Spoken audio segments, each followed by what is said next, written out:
Welcome to the From Code to C-Suite podcast. And fun fact, right? I think today English is now the programming language for AI. And my mistake was I thought everyone was like me. So I'm going to give the same trust to everyone. I'm not going to check you. I trust you. I know you're a high achiever. I was proven wrong.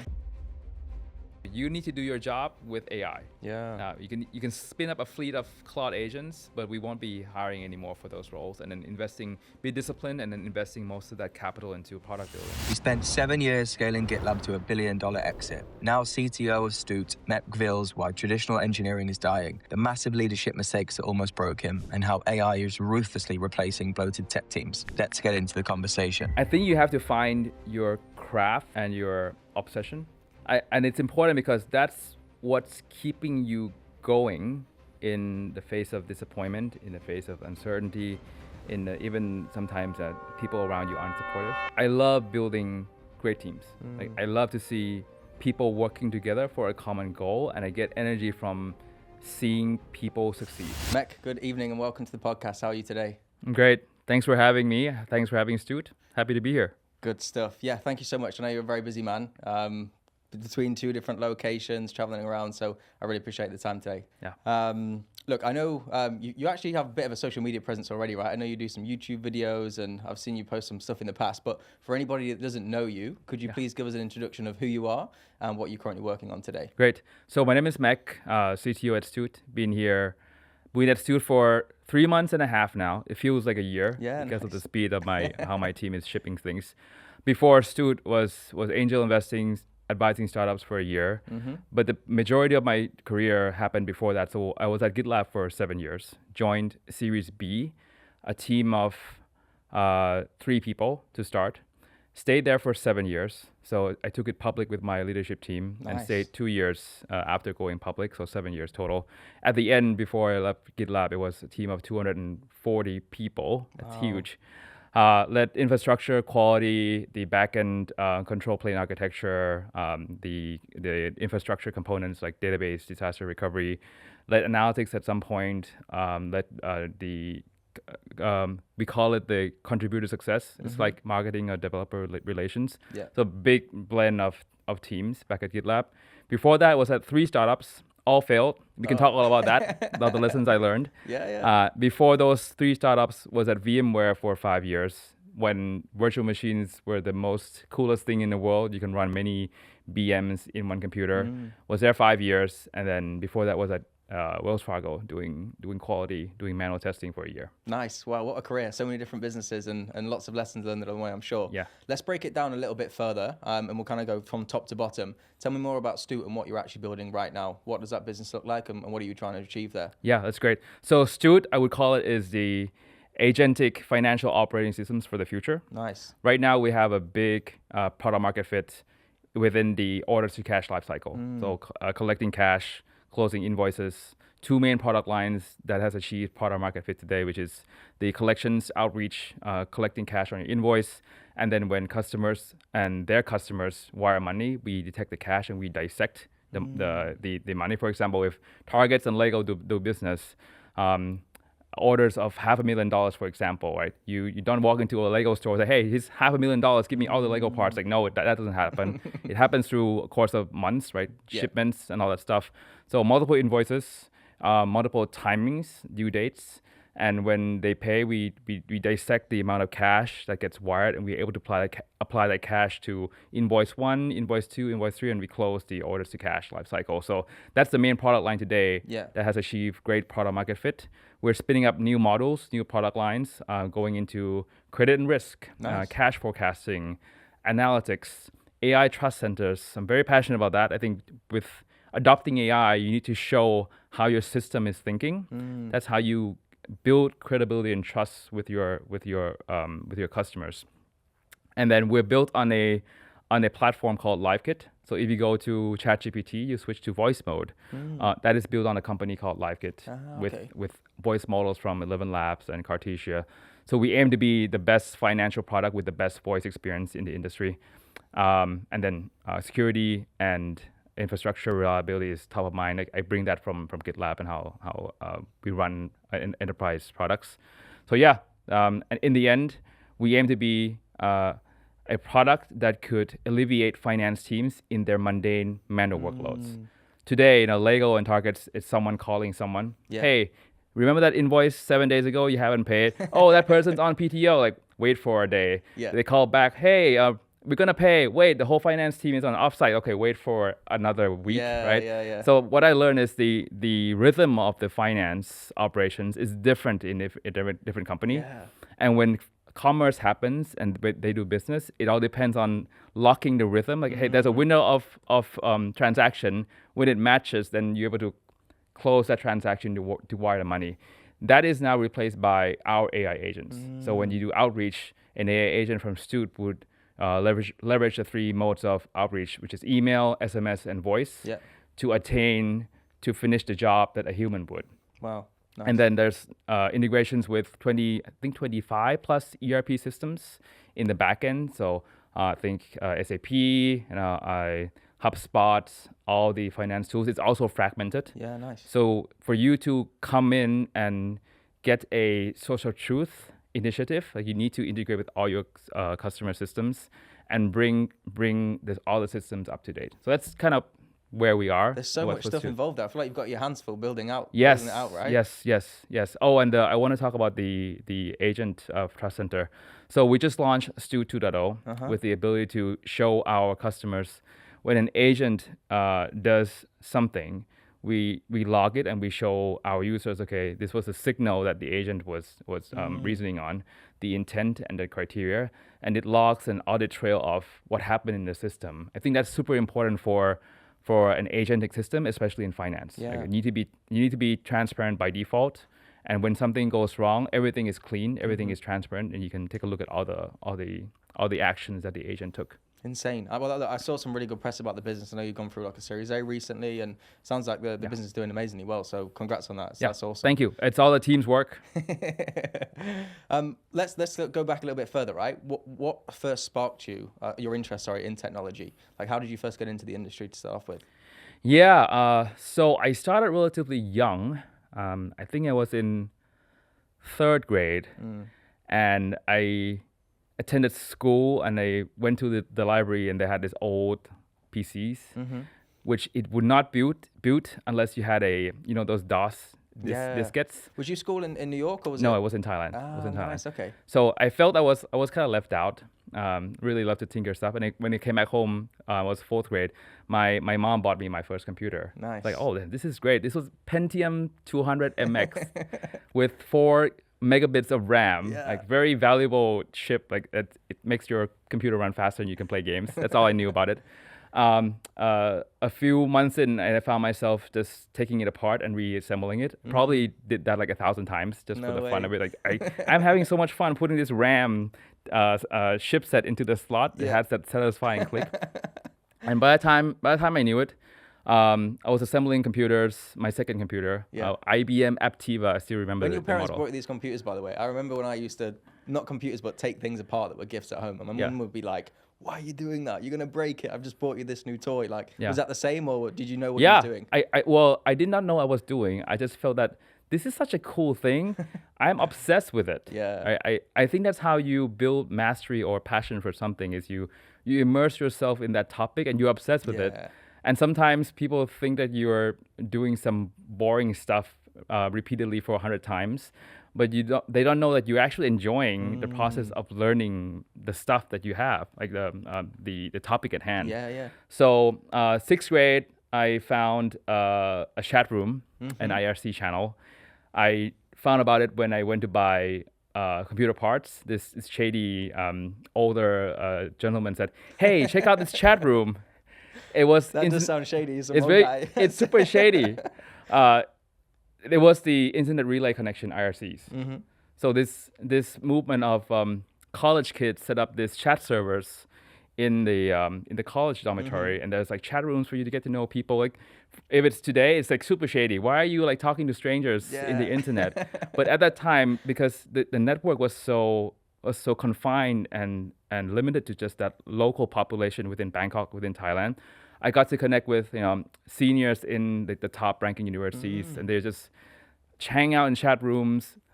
Fun fact: the popular activity there was IRC war rooms. Okay, nice. So you would spin up bots and you would pipe it to a competitive channel to DDoS them, and the admins will get kicked out, and whoever is left will attain the admin. It's the ad sign. That's how we did IRC war rooms at the time. What's the tech scene like in Thailand? Like when you're going through the schooling system, is there a lot of emphasis on people wanting to be in computer science or computer engineers, things like that? Is it quite a common like route to careers?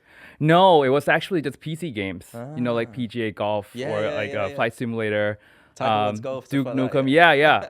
And then the overclocking scene was very prominent, I remember, because it was so expensive to buy a new CPU. And at that time, I think Intel was the main brand at the time, and AMD just came in. It was AMD K6. It was super hot, cheaper, same speed, but then if you overclock it, you're kind of having a mini oven sitting next to you. So, and then after that, the water cooling system came, and then people tried it, and then somebody's bedroom got flooded because the pipe broke, and all this fun times. I remember that, yeah. Like machines back in the day, I remember them getting so warm, right? Even computer machines and stuff like that. It's crazy, isn't it, comparison to today? And then you was obviously in Thailand. When did you come to the States? When did you start to move over here? Was that post graduation or? Yeah, I came to the States right after graduation. Okay, so nice. I still don't have a degree in the U.S. I graduated from one of the 3 top universities in Thailand, computer science. It's a international university. It's one of the top 3 ranking ones. Awesome. Fun fact: I was homeschooled for a few years. Wow. And I learned English from my biological father. He was in the United States during my early years. He was the translator for the embassy. No way. The U.S. embassy in Bangkok. So I got to know the diplomatic community at the time, and he saw, okay, English is super important. I'm going to teach my son English as the first language. So he taught me English first in Thailand. And I was this weird kid in school where this kid comes to school and he talks English with his father. And everyone would look at me weird, like, why is he speaking English? You should be speaking Thai. That was the foundation that got me into a really good reading habit, textbooks. So read Harry Potter, read like the tech scenes, reading the articles. That was actually the gateway into being good at tech. And fun fact, right? I think today English is now the programming language for AI. Right? Prompt engineering is actually in English. So we're back at square one again, where you don't have to be good at Java or Python or C++, as long as you know your business requirements and you instruct the LLM in plain English. In English, yeah. Right? It's back to English again as the programming language of today. Wow, I wonder how many people there is in the world that are amazing at building software or AI products in English, but they actually don't know how to speak English. Yeah. But there must be a huge amount of people. I'm sure there is. Yeah. Okay, cool. So that's pretty good. And then you obviously mentioned you had a computer science degree, then moved over to the States. What was your first role in the industry? You mentioned Wells Fargo, right? QA, manual quality engineer testing. You're just clicking buttons every day, like log in. I remember the Wells Fargo login website like the back of my hand because I watch it every day for a year. Like, but wellsfargo.com, username, password, click this. I was there for a year and I felt that I wasn't growing. You were just trying to get their compliance all checked out, right? We make sure things are not breaking. I was fortunate enough to join VMware. They just IPO'd back in 2007. Nice. And this is in San Francisco, right? It was in Palo Alto. Oh, okay, nice. Yeah, Hillview Avenue. I think Tesla is there right now. It's next to Xerox Park. Where they invented the mouse. Wow. Yeah.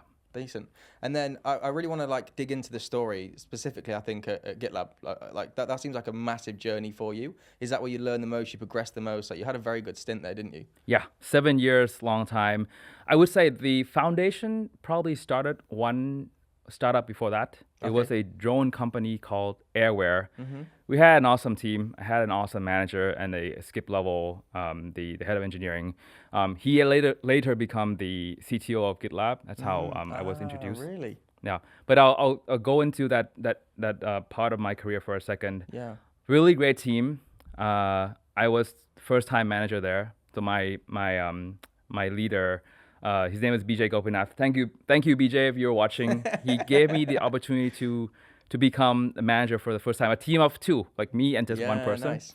But that's when I really learned, okay, how do I delegate while being effective? How do I hire? It's just one person that you're managing, but you learn a lot, right? Yeah. You're trying all these configurations and scenarios by just having a really, really small team. I think that kind of set the foundation at who I am today. Great team. We deployed every day. The best technology in the industry, but we were working on drones, and we were too early. Was it? I was going to say, was that before drones got super popular, right? Because that was quite a while ago. Yeah. It was before drones got super popular. We built our own drone, so we tried to be the Tesla of drones. But okay, we're just gonna vertical integrate from day one. Like, man, this is so expensive. We had both fixed wing drones, where it's a fixed wing and you have a motor at the back. It flies really long, and you have a quad motor. So you have the 4 rotors, and then you have top and bottom in case for fail safe. One drone, I remember it cost around $10,000. Wow, really? Yes. And the product was, we're going to attach the most expensive camera, and we're going to take photo of rooftops. And it was like an MRI scanner for buildings. Like, Okay, you that's take photos. Yeah, it was really cool. I thought I was going to change the world. I was proven wrong. So you take photos of the rooftop in like this grid formation. You land a drone. You upload the photos to the cloud. The cloud processes these pictures. It stitches them together and creates this point cloud and photogrammetry. And you kind of like scanning rooftops. Yeah. Like, and we got to like centimeter precision level. At one point, I remembered our CEO emailed Elon when Elon was selling his solar tiles. Like, hey, if you want a system that could make sure your tiles are aligned, you can use us. But yeah, that was kind of like my technical foundation that really solidified. At that time, I led the tooling and test framework team. Really proud we set the standard of writing end-to-end tests using JavaScript, and they took the team to talk at conferences like 4JS, and we essentially set the standard of doing testing using JavaScript and Node.js. Wow. A ton of startups in San Francisco at that time, they just copied our code because we were giving the architecture away. Yeah. And then, it was great. I think it's really interesting. You mentioned there, like, you was too early. And I think that's happens a lot in tech, doesn't it? If you've got an amazing idea, but you're actually too early to the curve, it can be unlucky to be that early because the market's not ready for it yet. Yeah. Big difference. So then after the startups, like you've gone into GitLab after that, is that right? What's the journey after the startup? Yeah, after Airware, well, GitLab was my 4th startup. I was trying to break the spell of having failed startups. GitLab was the 4th startup, and we did really well. Yeah. Yeah. Nice. I want to learn about some of the lessons. I want specifically like starting off with the startups. You must have learned a lot of lessons there, right? Yeah. Also in GitLab as well. But like, tell me about some of the lessons you've learned in these early stage startups that maybe you've learned from now that you know what to avoid. Yeah, that's great. So the first startup that I joined right after VMware, we hired friends. We hired people that already exited one time. Yeah. They didn't really take rigor seriously. I remember at one point I was working hard, and then my team was just looking at me like I'm a weird person. Like, why are you working so hard? Just take a chill pill, man. And I had a really rough time towards the end where I felt I was the odd person out, but I was just trying to be better at what I do. Yeah. It felt bad working hard. That was my first sign. Okay, this is probably not the place for me, because that time, early 20s, why you should be learning. You should be throwing yourself into challenges and learning the like discomfort. you said, if you get obsessed in something as well, that's all you want to do, right? You want to progress, you want to learn, you want to work really hard at it. So it must be hard to be in that environment where everyone's like, don't do that, don't do that. Yeah. And then we didn't take timelines and deadlines seriously. That was my second signal. So after a year and a half, I left. I joined another startup, also VMware Alumni Network. But I knew this mentor who was there who was really technically excellent. That's why I joined. We made FP&A dashboards for companies like Netflix. Wow, nice. Kaiser, for example. Our competitors were Tableau, Hortonworks, Anaplan. So think FP&A dashboards. The concept was, okay, all the finance teams, they maintain data by putting information into this hundreds of spreadsheets, and when you roll up, you just copy paste one row to another file, and then you have a macro that recalculates, and then the upper departments copy paste your row into another file, and then you roll it up. So we built this elaborate system where, okay, you just have to ingest the file one time, and then the systems will maintain these dashboards all the way up to the CFO. So when someone updates data at the lowest level, we run compute, and then the CFO gets data within 10 to 20 minutes right away. So that shortens the time to value by a lot. The mistake we made there was we acted sort of like a consultancy or a software shop where we customize data every time we land a new deal. So if you look at how SaaS is successful, you write one type of software, Instagram, like simplest case. Yeah. You write one type of software, one configuration that's applicable to millions of users or hundreds of companies. Right? You write one time and you sell 100 times, you sell 1,000 times. That's like the first principles of building a SaaS product. Or you provide some sort of customized configuration, but the backend can handle it at scale. We didn't put a strong thought into the data model at scale. So we sold to Netflix. I remembered 800K. Everyone was super happy. Hello, 10 more database tables, or like 15 more features. Kaiser, another 500K. Cool clients though at the time. That must have been like, it was wow, great. we're working with amazing businesses, right? Yes. I was really energized by the logos. Yeah, of course. Until they disappeared. So after 8 months or 10 months, we started seeing churn. I think many challenges. First one was scalability, because we start slapping the data model together, and there wasn't a strong archetype to help us to find a common denominator configuration. So the system was slow. We had to come up with this backdoor admin panel where the users can see it and they can tweak stuff that directly adjusts the database. That's like, whoa, you're like giving the keys of the launchpad to the customer. That's pretty risky, right? And then you never know what they need. Customers were happy because they got more control, but you can't scale. Yeah.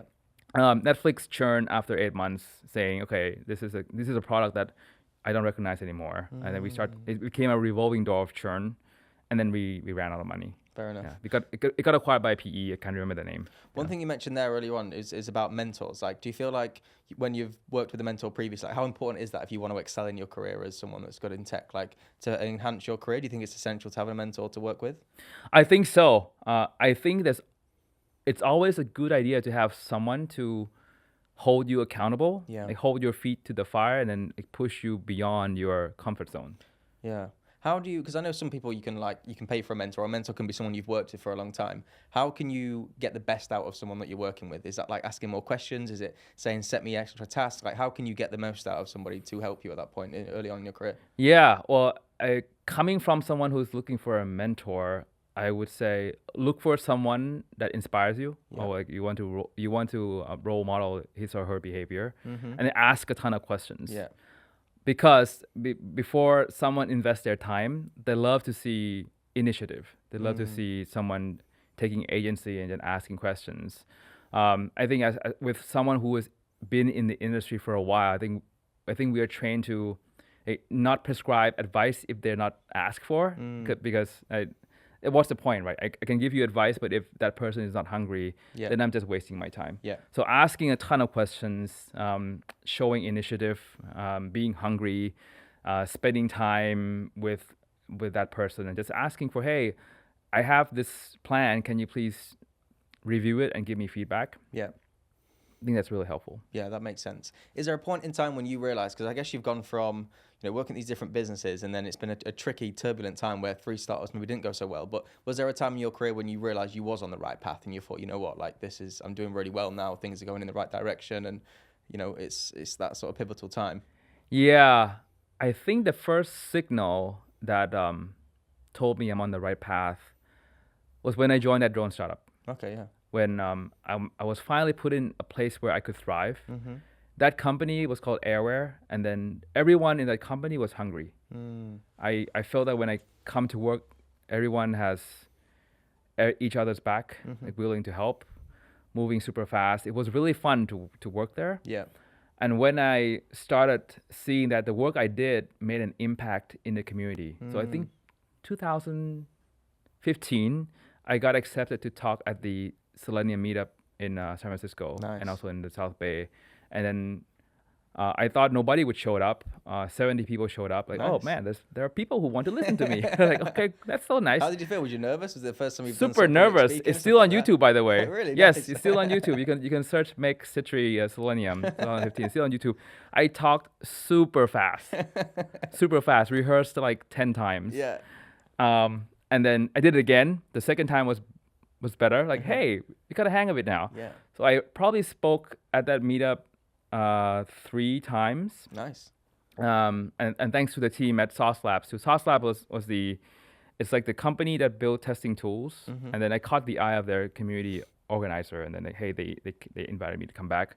And towards the end, a conference called Forward.js invited my team over to showcase the entire architecture to the entire JavaScript community. This was 2017. Nice. And then when I saw that I wasn't the one presenting anymore. Actually, my team was presenting on that stage. That was a signal to me that, okay, I'm probably on the right path. Yeah, proud moment, I'm assuming as well, right? Yeah. Nice. And I appreciate you mentioned the first kind of like glimpse of leadership was when you'd done management of 2 people, right? You looked after 2 people. Was there a time where you realized that you thought, you know what, I really want to be a CTO here? Was that always something you'd aspired to be, or it just naturally progressed and it's naturally what you enjoyed falling into? Yes and no. When I was early in my management career, I thought, okay, being a VP of engineering I would already be happy. And I was fortunate enough to gain the trust of the leadership team at GitLab for 7 years, and I attained that title towards the very end. And you grew the team like tremendously there, right? Yeah. Engineering was 1,000 when I left, and then I owned 1/3 of the engineering team. Wow. Yeah. I think you won't see that anymore. This was before AI. Yeah. That's probably not going to happen again, is it? Really? Yeah. It's probably unless you're Google. Yeah. I think we're competing to be the smallest you can while moving the fastest you can. Yeah. I think that's where the true value unlocks. And then being a C-suite, I think that came in my mind when after I left GitLab, I was advising startups. I interacted with a ton of C-suite people and advised them. So I thought to myself, hey, I could probably do this job because I'm advising a big chunk of a cohort of them. Yeah. And then Stuut found me. Great opportunity. I'm very grateful for the opportunity. So yeah, that's where I am today. Yeah, where do you see yourself then? Like, I obviously talked about the market, we've talked about AI, but where do you see yourself in the next like 5, 10, 15, 20 years? Yeah, so I'll touch the five years first and then 10. In 5 years, I like to see Stuut be in I like to see Stuut dominate the market that we're in. Yeah. I think that's why I joined Stuut. Yeah. I think the leaders in the company on the go-to-market side, I want to give credit to the founding team, Ben and Tarek and Adam. Ben and Tarek are probably the best salesperson I've ever met. Really nice. Yes. And I thought to myself, hey, if they're the best in the business, if I can bring the best in engineering, this is a dream team. Yeah. And I was skip level to Sid, the CEO of GitLab, when he took it public. So I was at the back of the driver's seat when we filed the S1 and all that. So I know how I know what it takes to take a company public. And if you got that in you again, you're like, I want to do this again. Like, I want to be more hands-on with it. Is that what you're kind of like thinking, right? Yes. So fun fact, the first CTO at GitLab, Eric Johnson, my skip level at the drone company as well. He got me into GitLab. He was the first CTO. He actually took it public. So he's now working at Coach Love Ventures as a partner. And I told Eric that, hey, I saw you take GitLab public. I think I can do it again. I'm just gonna do it because of the fun of it. Yeah. I just want to perfect my craft. That's the obsession. Like I know I can do it. It's like you saw the manual already. Now you have the opportunity to do it. Like you live one life. Why don't you take the chance and just like do it? Like that's people dream about those moments. So if you can do it more than once, that's like insane, right? Yes. So that's kind of my obsession too. It's like, hey, don't waste opportunity. Like you're here for a limited time, and just stretch your limit and fly. Do the best you can.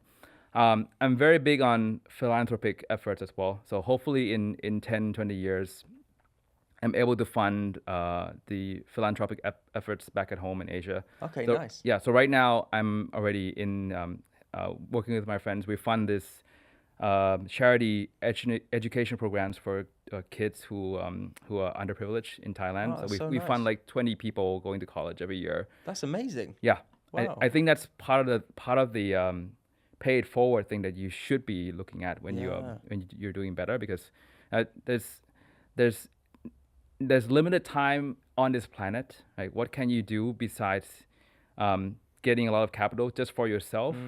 You should be sharing it with others. You should be giving opportunities, and there are kids out there that they have the grit, but they just need that seed funding to launch them into a trajectory. So hopefully I can fund more of those 10, 20 years They need from that now. chance, don't they? Because otherwise they'll never know. Yeah. And what ticks your boxes? Okay, we've spoken about 5 years then. What about like the rest of the... I can't imagine you wanting to retire anytime soon. I feel like you're so obsessed in it. Like, what's the next 20 years look like? Can you ever see yourself putting the computer down, sort of thing? I don't think retiring is an option right now. I think I'm having a lot of fun operating and working. I think that's my obsession. So I'm going to change my answer again. I think my obsession is actually operating and executing. Yeah. I love to be advising more. Just share the knowledge, and it's what other blessing is there than being challenged by the job you enjoy, and then teaching other people, seeing them also progress on their journey, and then giving them the opportunity to go further. Nice. You also do some angel investing, right? Have you done some investing before? Did I read that right? Yes. So the investments I do is just small checks, angel startups, and it's people in the network where one of them is a Thailand company that does Copilot for architecture. Wow. So they would love to tap into the network in Silicon Valley, and they want someone that can advise, and that's why I invested. It's not about getting the exit or investing. It's about purpose as well. So I'm selective on who do I want to work with, and it's mostly one is giving them exposure to the U.S. network, giving them advice, and then the check is just a byproduct of it. So I'm quite selective on who I'm working with. What I mean, look, I can tell you're so obsessed in your craft and your job and everything around that. What does Mek outside of work look like? Is that a person, or is everything just evolved around work? Oh man, you are the first person who has asked this question. Yeah. So I'll answer it. Thank you for asking that. So I was big into music when I was in my younger days. Fun fact, we didn't talk about this. So before I chose computer science or chose my career in computer science, I was in a punk rock band. No way, really? Yes. I had like black eyeliners on. No way, yes, really? Yes. And my college band actually signed with a record label. Wow. What was your part in the band? Singer, drummer, guitar? Bass. Nice. The most reliable instrument that nobody looks at, but when something goes wrong, everybody looks at the bass player. So when it came to choose where I wanted to go, it was either, okay, should I go sign with a record label or do computer science? I'm like, which one is better financially financially stable? It's probably computer science, and that's why I chose. But the punk rock one's quite fun, right? I guess if that's what you're into, it's also a world tour, celebrity style live. Sounds quite fun at the same time. Yeah, it still sounds fun today. Yeah. So I try to do some music on the side. My life coach, he's into Japanese martial arts. Wow. Yeah. And he got me into this martial arts called Aikido. It's like the art of non-violent defensive. So you use the opponent's strength to like mirror it back. Yeah. And that got me into Japanese fencing. So I started practicing really? fencing. Yes. So that's been taking up my time. Do you practice that often? Like, is that a weekly, monthly thing? Like, how often do you do that? Yeah, I signed up for a dojo near my house in Sunnyvale. It's a nice meditative environment. And fun fact, he taught me this because I wanted to be a strong leader.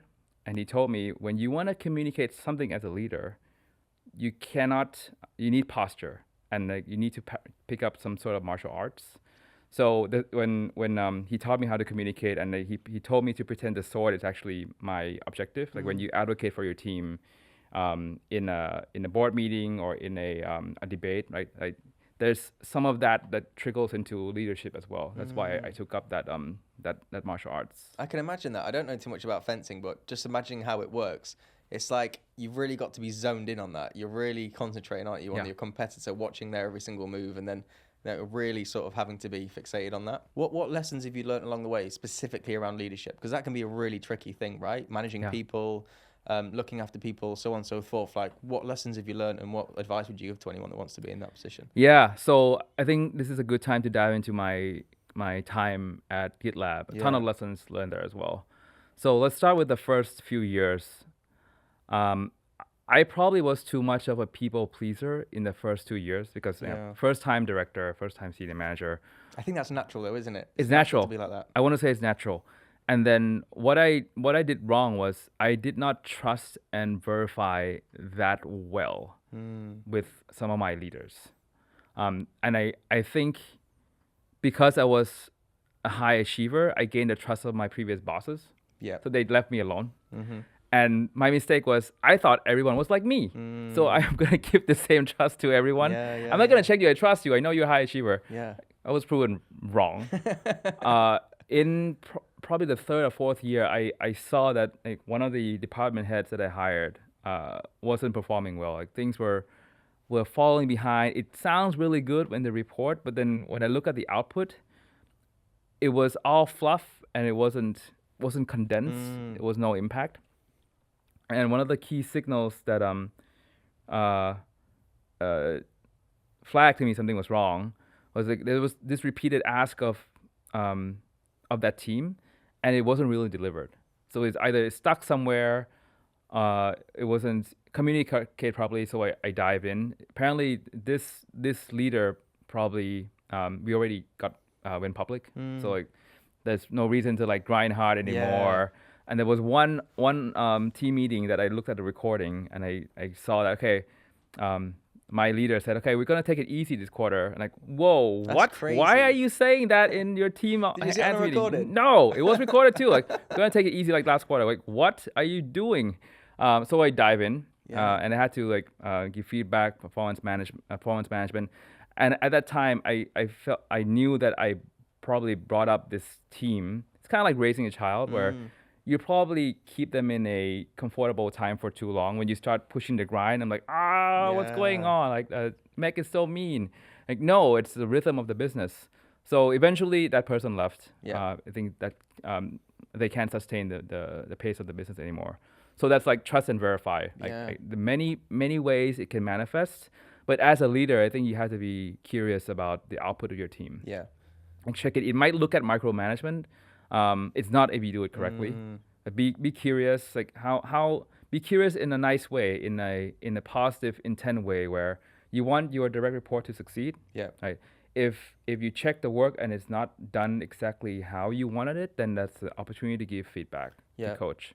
And it's like raising a young team. Like you need to put them through the grind time to time, so they're resilient. Like you don't want to be in a spot where we have taken it easy for 2 years, and now when our competitor comes along and you want to flip to like grind, everyone's like, whoa, what's going on? So much harder to then So turn much that harder, around. yes. It's like a sports team. Like if you don't practice for a year, you're not going to win. Yeah. You're not going to win. Let's move on to the next phase. So once I got a bigger team, now it's about how do you spend your time wisely and looking at the cost of your team. I think at the end of my tenure at GitLab, I went on a speaking tour with my infrastructure teams. Nice. Thank you. Because infrastructure can be viewed sometimes as a cost center. You're just maintaining this backend database. You're not actually pushing net new features. Yeah. So what I did was I tried to get my engineering managers to see them as a profit center. For example, how do you do that? If you know your team's cost, if you see all the salary of your team and you divide that by a monthly and weekly rate and hourly rate, you will know exactly how much money you're spending on behalf of the company that week. For example, if you have a team of 10 engineers, you're probably burning around 50K a week. What are you doing in that week to make up for that 50K that you're spending in terms of a company's money? So what we did in infrastructure was frame the work in your team or identify ways how you can link your work to revenue. And if you can't do that, it means you're not working on what's impacting revenue. What are you doing today that is supporting 100 million in ARR in that feature? Are you maintaining the database, making sure things are running properly? You are making sure that the company continues to receive that 100 million in revenue every year, right? So when you go on a speaking tour in all the teams and start to get them to see themselves as a profit generating team, then the mindset starts to shift. Like they're like, okay, I need to be more conscious now on how I spend my team's time. Let's not do that science project. Let's not do that tooling project that might not meet the needs of the product. I think that mindset is critical in engineering teams as well. You shouldn't wait for your product manager or your leader to come and tell you, okay, you need to be directly supporting the line of revenue. I think that's so clever. Like no one's actually really given me that answer before. And I think that's so intelligent because the people that are looking at the top line figures, right? And almost the way you've done it is quite an entrepreneurial mind to figure it out in that way. Yeah. And if, for example, let's say, for example, you're looking at the hiring managers and they can see salespeople that can add instant return on investment. If you're operating almost like that inside of a business, it makes so much sense, right? And they continue to drive that division forward. Insane. I really like that. It's cool. No, thank you. Yeah, and we're sharing it with your audience. Yeah. I think it's a great vantage point for leaders. Awesome. The last one I want to mention is I learned this from my last manager at GitLab, and she taught me about how teams are being reactive and how do we switch them to being proactive and strategic. A lot of teams after a while becomes reactive. One example is, hey, we need to build this feature. Wait, Mek, we need 2 more people. Like, why do you need 2 more people? Like, what can you stop doing today and then prioritize this? So if you leave the teams for a while, they will eventually become reactive unless they're very intentional. Proactive and strategic is the team knows what they're going to ship in the next month to 3 months. And then when something changes, either a competitor comes along or prioritization shift, they know exactly what to swap in their roadmap so they can still execute forward. Yeah. Teams that are reactive, they don't have a roadmap, and everything just feels reactive every day. Every day is a surprise. Yeah, it's chaos, right? Yeah, you don't want teams to be operating in that mode for too long because one, it's very tiring. Right? The human mind does a lot better when it's you see what's going to happen in the next 3 months. It's not good for creativity, is it? Not thinking about good new ideas, etc. Yeah. I mean, you do want to save that brain power for emergencies. Like there's an S1 or like there's a security leak, then like all hands on deck. But you don't want that all the time. It's not as healthy. I like it when teams at least have like a 2-3 month roadmap and they can immediately swap things around. Teams that are really operating well and they have mastery, they know exactly what impact they have on the industry, and they probably have a longer line of sight into the roadmap, but they know the road they're going. And then I categorize them as you having impact on not just revenue, but you are the trendsetter in the industry, and other companies look up to you in trailblazing. And that's kind of what we're trying to do at Stuut. Like today, for example, we were talking about open sourcing some of our agent management libraries. It's pretty exciting. Nice. And I know we've kind of mentioned like a lot about the team structure and pushing teams forward. Like nowadays, how do you see with using AI? Do you feel like teams are now going to be a lot leaner? Do you feel like teams are going to be like people are going to be replaced by AI? Like I'm keen to ask you that question as well. Yeah. So great question. I think the team composition would change for sure in the future. Like we said before, I think we're competing to be the smallest team while shipping as fast as you can, and then invest when we're really investing in like more swim lanes, building new products. But you shouldn't be growing just for the sake of growing anymore. It's interesting, is it? Because I think before, and people still do this now, but it's almost like a show off of how many heads you've got in your business. Like somebody says, how many people work in your business? And as an owner, you want to say as many as possible. Yeah. But now it's almost cooler to say, actually, we operate this lean and we've achieved this much. Yeah.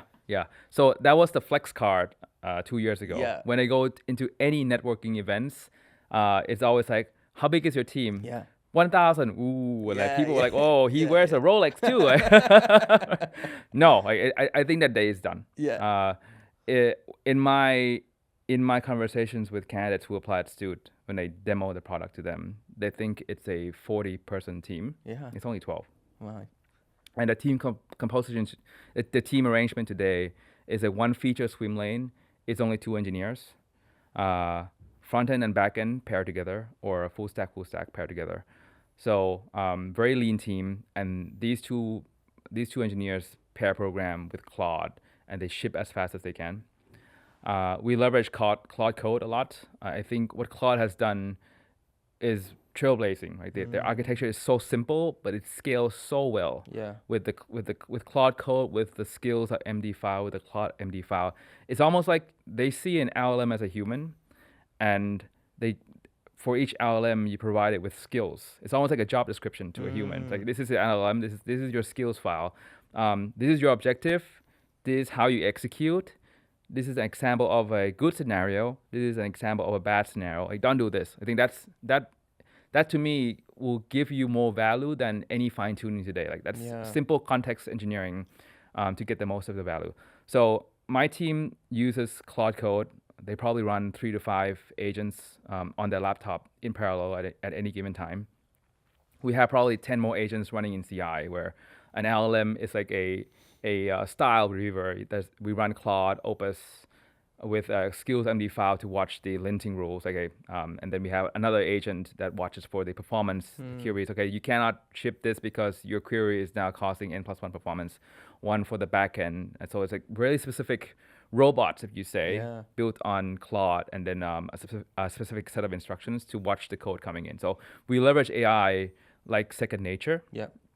And the goal this year is lean teams invest the primary of the capital into building new products. For the enablement or the supporting roles, for example, security, quality, and infrastructure, my goal is to only hire a team of 1. Yeah. It could be a management role that's now back into a principal or staff, like really deep down hands-on, or a principal engineer. So only 1, and I'm not going to add any more. So you need to do your job with AI. Yeah. You can spin up a fleet of Claude agents, but we won't be hiring any more for those roles, and then be disciplined, and then investing most of that capital into product building. What does that mean then for, I guess, more junior developers that are now maybe grads at the moment looking to try and find a new job? Do you think, are you concerned for that type of person at the moment? Or do you think, like, I don't know, if teams are operating a lot leaner fashion, what does that mean? Are people going to struggle to find jobs? Or do you feel like there's just going to be more businesses and more products that they can potentially work on just in leaner teams? So initially I was worried about the new grads. Today I'm not as worried. Okay. I've seen the younger crowd use AI at the same dexterity as senior engineers for the ones that really immerse themselves into AI. We have a few business development facing roles at Stuut. One person vibe code the KPI dashboards within 2 days. Wow. Using Claude. Another person is a mastery at her end-to-end architecture. So I've been relatively impressed at if even the younger generations, if they are immersed in how to use AI and squeeze out the most performance out of it, they will thrive. And then going back to what we said earlier, where I think English is the new programming language, right? You really don't need to like learn Java anymore. That's like a gateway for anyone to be technical. Yeah. So, but I still think that there's a strong need for senior engineers that can evaluate the quality of work that's being generated by AI. Yeah. I like to segue into another concept that I think is going to happen in the next year. So when Agile came along, this was 10 to 12 years ago, development teams were working waterfall style. So when Agile came along, it was sprint-based, and then you have the Scrum Poker thing. What happened then? the output of the development teams increase. Yeah. Because you're not just sitting and waiting for requirements and then waiting for a big testing cycle at the end. Like, the output is flowing faster. What happened after that? The quality shift left happened because with more entropy and more output, you need testing at the end to make sure that you are now not causing incidents in production. So with Agile came continuous deployment, right? And then that also comes with like shift quality left. That's happening now, or it's going to happen because the same thing is happening with AI. AI is increasing the output of our teams, and then I don't think there's enough talk about it yet, but quality is going to be important. Yeah, true. How do you make sure that you're not generating the 10 copies of the same code doing the same thing, right? So you need testing. You need to be able to delete code fast without impacting the critical workflows. The team at Stuut has done a good job at shifting quality left. So we maintain a lot of Claude MD files throughout the repo. That's the equivalent of telling the AI what to generate and what not to generate from the beginning. So it's like shifting left quality, but this time with the instruction sets for LLMs from the beginning. So I thought it was pretty mind-blowing when I saw how the team is working. Yeah. And I think quality and security will be front and center. I think anyone can vibe code, but does it perform well in production? Does it scale? I think that's still something that needs strong human input. Yeah, for sure. I guess if it's being built so quick, right, like you need to stay on top of that and make sure that it's all tested correctly. That kind of moves into the next question, but what are the biggest changes that you can see coming into, I guess, fintech, I guess, AI in the next 5 to 10 years? Yeah. I'm going to talk about what we're doing at Stuut. Yeah. I truly believe in the vision and the platform that we do. I think great agentic systems do not cause a drag on the humans. And you do that by gaining the customer's trust, be precise, be high precision, and lowering the time that you ask for a human for input. And that comes with like everything combined. You're building trust, you're building accuracy, and when you've done that for a while with a certain customer, then they will allow your system to run on autopilot. Like, because right now, even if you're using vibe code, if you're using AI personally, you still check for the results. What I learned in finance is that every finance team is different. They maintain different sets of tools, different combinations of ERPs. And the source of truth is not like in one system. It kind of moves around depending on which system gets updated first. So in order to be like a true systems of record, your product needs to bring in precision and consistency throughout your platform. So that includes, that's what we're building at Stuut right now, is to make sure you write back information in all the customers' systems, so then they know, okay, if they use Stuut, they're sure, they're confident that all their other systems are properly maintained to be the source of truth. Yeah. And I think that's the first step in claiming to be, you are the source of truth in the system, the initiator of source of truth. With finance, I think security quality is top of mind. Yeah. I think if you work in finance, precision is key. You cannot be 99% correct. You have to be 100% correct, and you have to have a track record of being 100% correct. And then make sure that you're the systems of record. And what else? Scaling. I think with finance, fallbacks, disaster recovery, enterprise grade. Also comes with that too. Yeah, I remember when we spoke about this previously, I think you mentioned that it's almost like the equalizer, right? So middle-sized businesses, SMEs are going to be kind of like competing with the big players a lot easier now because they can be more nimble. They can probably go to market quicker. Yeah. Do you think that's the case still? Yeah. Yes, I think the smaller players are probably more equipped to go nimble. Yeah. I can see two venues happening. One is in the market adoption, where smaller SMBs and mid-market, they're more open to use AI, versus if you're selling to enterprise, then you would need to have a strong track record first before you go in and replace some of their systems or work alongside their systems. I think let's talk about vibe coding too. I think vibe coding is a feature that would be normalized in the future, because software is going to be cheap and the price of customization will go down. And your customers will be asking for customization to a certain degree. Be it like, hey, I need this workflow to fit my needs. by the way, my intern just vibe code something. Why can't you do it? Like you would get that question. Yeah. So a great agentic system will think of those scenarios and provide those capabilities to your customers while maintaining a consistent and strong backend that can handle those types of customizations without degrading performance. That means like you probably thought about how the data flow is going to be, and then you contained that data flow through your endpoints.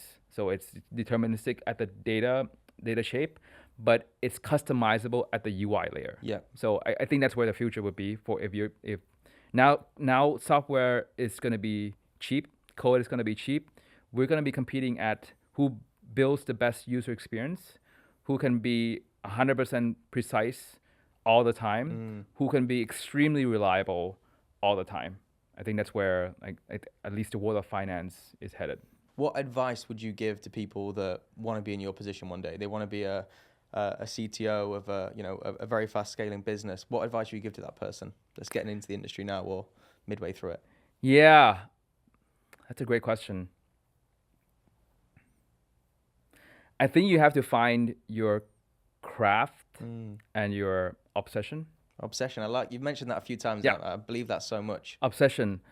And it's important because that's what's keeping you going in the face of disappointment, in the face of uncertainty, even sometimes people around you aren't supportive. Yeah. But being obsessed is really key. It can be a domain that you're really passionate about. Yeah. It probably relates to some of your early life experience, your upbringing. To me, I love building great teams. I love to see people working together for a common goal, and I get energy from seeing people succeed. Nice. You always see me go and check in with the team, and that's probably my initial upbringing too. Like sometimes you're a people pleaser because I want people to be successful. I want my friends to feel good, but doing too much of that is unhealthy. Yeah. You need to make sure that you're objective, you're a strong leader, and you say no. But going back to obsession, to me, I think I love building great teams. It satisfies me. I was working with an intern at Airware who was reporting to me. Now he's a CEO building a startup in New York and raising funding. I think he raised like $5 million. Nice. I just met him for lunch 2 weeks ago. That energizes me. That's so cool, yeah. Catching up with them, seeing how they've grown over the years. So yeah, and then be curious. I think let's talk about curiosity too. I think on the obsession bit, I just want to ask one more thing around that because I often I believe in this so much on the obsession thing, and sometimes people can say, yeah, I'm obsessed, like I really love this, but in my eyes, there's actually quite a big differentiation between someone that generally is obsessed in their craft because they do lots of other things that the normal person doesn't do. What's your definition of obsessed in terms of when you can see that in someone else and you can see it in another person? Yeah, obsession is. How I describe it is you want to be good at something and you don't compromise on mistakes. It's almost like a bit of a perfectionism. Yeah. Right? But it's something you're curious about, you really want to be good at it, and you enjoy working in that workload, in that workflow. Let's talk about curiosity. I think that the two is really tightly related. Yeah. I think great leaders of people who want to be great leaders, they have to be curious at that topic, and you won't be curious if you're not obsessed. For example, right, if there's a problem in the incident, if there's an incident in production, for example, not very strong leaders would just say, okay, was that fixed? Okay, great. I'm gonna go do some stuff. I'm gonna go have lunch. Yeah. Right. Yeah. That doesn't fly at GitLab when you run a full-fledged infrastructure team. Oh, there's an incident. Why did that happen? What do we fix? How was it fixed? If it's fixed, how much load can it handle in the future? How come we were here in the first place? Who or which team or what happened that put us here in this situation? What decision did we make? How do we not prevent it from happening again, right? You can take in infrastructure, there's 5 whys. That's kind of a flavor of that, but you need to be curious. In performance management, like, hey, how is my direct report doing? Is he or she engaged? Is he or she happy with their work? Am I setting up this person for success? Like, where do I see them in like 2 years from now? What else can they grow? What else can they learn? What's their opportunity? So you need to be curious, and sometimes even obsessed.